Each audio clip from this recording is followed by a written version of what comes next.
नमस्कार दोस्तों, मैं नितिन और स्वागत है आपको मेरे चैनल टेक नितिन पर।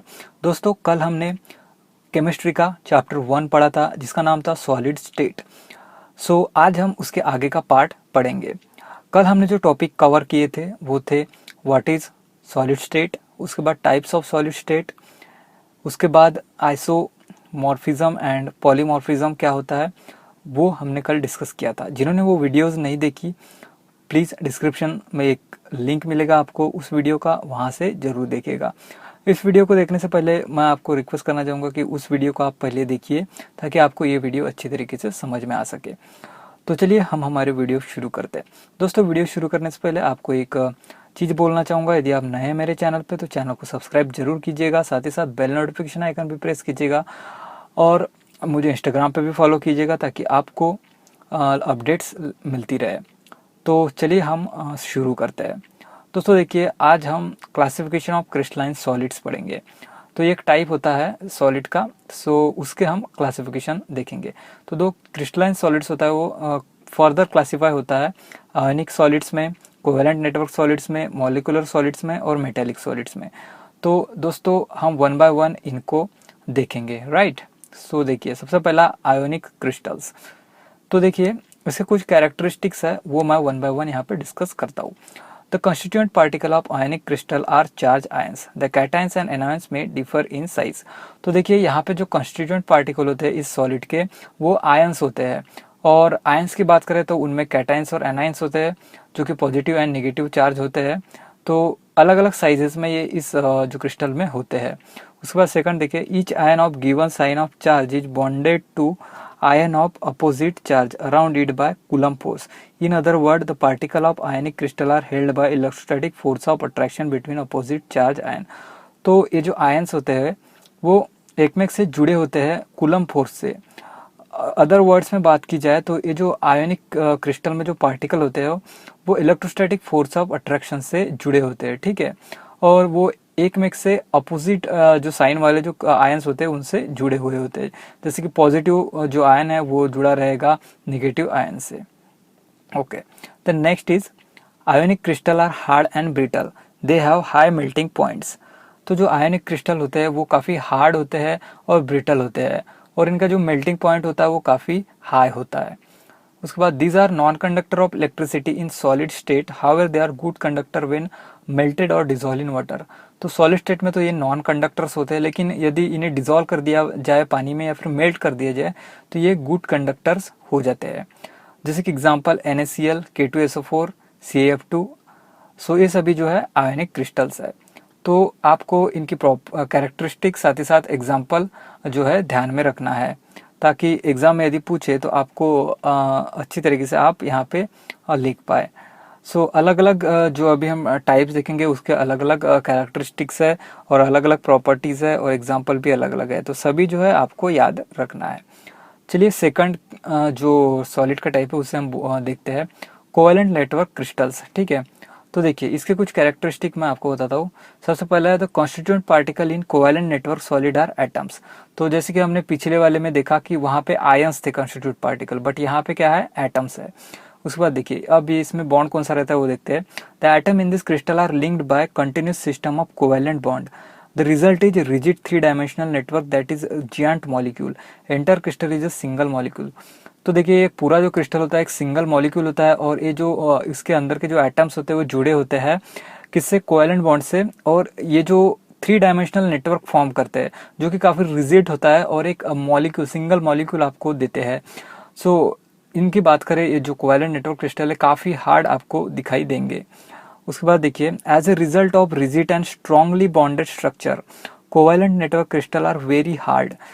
In fact, they are the hardest and most incompressible of all the materials. This crystal have high melting and boiling point. तो देखिए, जैसे कि हमने अभी बात की, ये रिजिड होते हैं और स्ट्रांगली बॉन्डेड होते हैं, इसकी वजह से काफ़ी हार्ड मटेरियल है बाकी मटेरियल से, और काफ़ी इनकॉम्प्रेसिबल भी है as compare to other material. इसकी वजह से इसका मेल्टिंग पॉइंट जो है काफ़ी हाई होता है, सेम बॉइलिंग पॉइंट भी काफ़ी हाई होता है। उसके बाद electron are located in covalent bonds, hence are not mobile, as a result covalent solid are poor conductor of heat and electricity. तो जो इलेक्ट्रॉन्स होते हैं इनके कोवेलेंट बॉन्ड बनाते हैं और मोबाइल नहीं होते, में एक जगह से दूसरी जगह नहीं जाते हैं, इसलिए ये जो है poor conductor of heat and electricity होते हैं, ये जो क्रिस्टल होते हैं। तो इन कैरेक्टरिस्टिक को आपको ध्यान रखना है। सो हर एक का अलग अलग अपना कैरेक्टरिस्टिक है, उसको आपको अच्छी तरीके से ध्यान रखना है, ठीक है। तो इसकी बात करें तो काफ़ी रिजिड होते हैं, उसके बाद poor conductor of heat and electricity होते हैं और स्ट्रांगली बॉन्डेड होते हैं। सो एक मॉलिक्यूल, ये रिजिड मॉलिक्यूल बनाते हैं, इसकी वजह से इनका मेल्टिंग और जो बॉइलिंग पॉइंट काफ़ी हाई होता है। तो एग्जांपल की बात करें तो जैसे कि diamond, then quartz, then boron nitride, then carborundum are covalent network solids, ठीक है। तो अलग अलग एग्जांपल आपको याद रखने हैं। जो फर्स्ट टाइप हमने देखा उसके भी आपको एग्जांपल ध्यान रखने हैं, ये जो सेकंड टाइप का जो क्रिस्टल था इसके भी आपको एग्जांपल जो है ध्यान रखने हैं। अब हम देखते हैं मॉलिक्यूलर स्ट्रक्चर में थर्ड वाला जो क्लासिफिकेशन है वो देखते हैं, मॉलिक्यूलर स्ट्रक्चर। इसमें क्या क्या चीज़ें होती है देखिए। एक चीज़ यहाँ पे बता रहा हूँ। तो मॉलिक्यूलर स्ट्रक्चर जो होते हैं बेसिकली सॉलिडिफिकेशन से बनते हैं, ठीक है। देखिए यहाँ पे लिखा भी है, substance such as Cl2, CH4, H2, CO2, O2 on solidification give molecular crystals. Means solidification हमें करना पड़ता है। जाहिर सी बात है किसी और स्टेट में रहते होंगे, वो भी हम आगे डिस्कस करेंगे, ठीक है। तो देखिए, crystalline organic compound are also molecule solid. जो क्रिस्टलाइन ऑर्गेनिक कंपाउंड होते हैं उन्हें भी आप मॉलिक्यूलर स्ट्रक्चर्स बोल सकते हैं या फिर मॉलिक्यूलर सॉलिड्स बोल सकते हैं, राइट। तो चलिए कैरेक्टरिस्टिक देखते हैं। The constituent particle of molecular solid are molecules और ऑफ सेम सब्सटेंस, ठीक है। तो देखिए, एज इसका नाम ही है मॉलिक्यूलर स्ट्रक्चर, तो इसके में जो कंस्टिट्यूएंट पार्टिकल होते हैं वो जो है मॉलिक्यूल्स होते हैं, ठीक है, वो भी सेम सब्सटेंस के। उसके बाद देखिए, the bond within molecule are covalent. तो यहाँ पे बॉन्ड कौन सा होता है? कोवेलेंट बॉन्ड होता है। Molecule are held together by various inter molecular forces of attraction.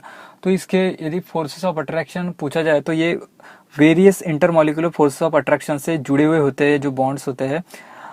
आपको यहाँ पे ये चीज़ ध्यान रखना है, राइट। इसका सबसे मेन चीज़ है कि ये जो हमें स्ट्रक्चर्स मिलते हैं वो सॉलिडिफिकेशन से मिलते हैं। फॉर एग्जाम्पल के लिए यहाँ पे कुछ एग्जाम्पल दिए है, तो देखिए वन बाय वन हम देखते हैं। Weak dipole dipole interaction in polar molecule such as solid HCl, H2O, SO2 which possess permanent dipole moment. Then second, very weak dispersion or London forces in non-polar molecules such as solid CH4, H2. These forces are also involved in monoatomic solid like argon and neon. तो ये कुछ example इनके दिए हैं। तो basically देखिए यहाँ पे जो मैंने अभी बात की थी, this structures are usually gases at room temperature. Mean जो रूम टेम्परेचर जो है ये गैस स्टेट में रहते हैं। इन्हें हमें सॉलिडिफाई करना पड़ता है, तभी हमें ये जो क्रिस्टल्स मिलते हैं। उसके बाद देखिए, intermolecular hydrogen bond in solid such as H2O, NH3, HF and so forth, ठीक है। तो कुछ एग्जाम्पल दिए हुए हैं। अब देखिए इसके कैरेक्टरिस्टिक पे आते हैं फिर से। Because of weak intermolecular attractive forces molecular solids are usually soft substance with low melting point. तो देखिए, वीक इंटरमॉलिक्यूलर अट्रैक्शन फोर्सेस होने के कारण ये जो सॉलिड है सॉफ्ट होते हैं और इनका मेल्टिंग पॉइंट जो होता है काफ़ी लो होता है। This solids are poor electrical conductors and good insulator.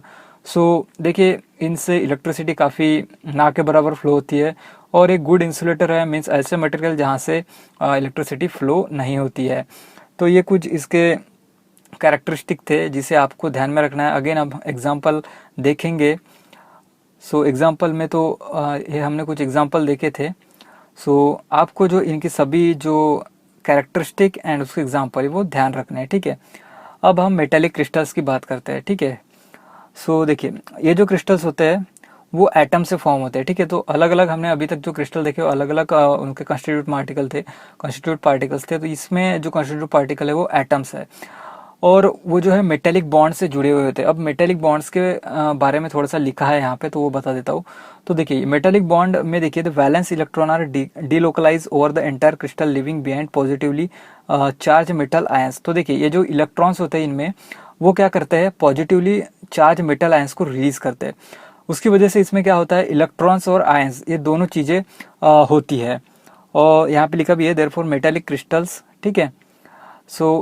Hindi में बता दिया मैंने।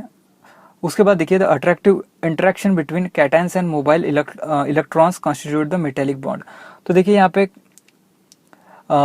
जैसे कि मैंने बताया था, metallic crystal are often describe as an array of positive ion immerse in a sea of electron.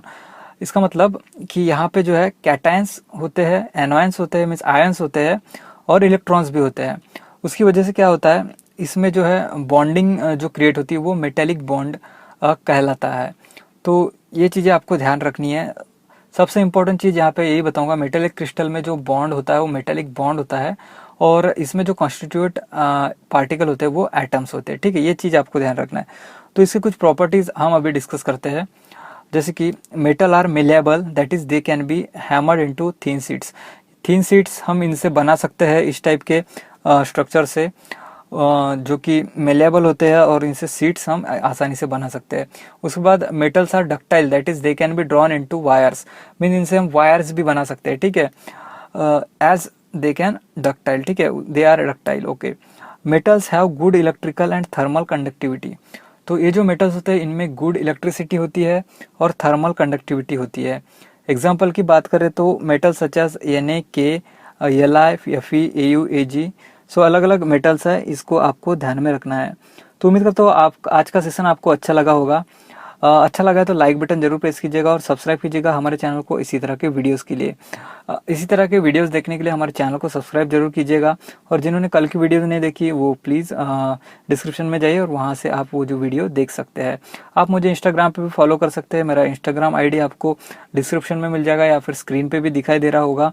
तो वहाँ से आप फॉलो कर सकते हैं ताकि आपको कुछ प्रॉब्लम आए तो आप मुझे पूछ सके।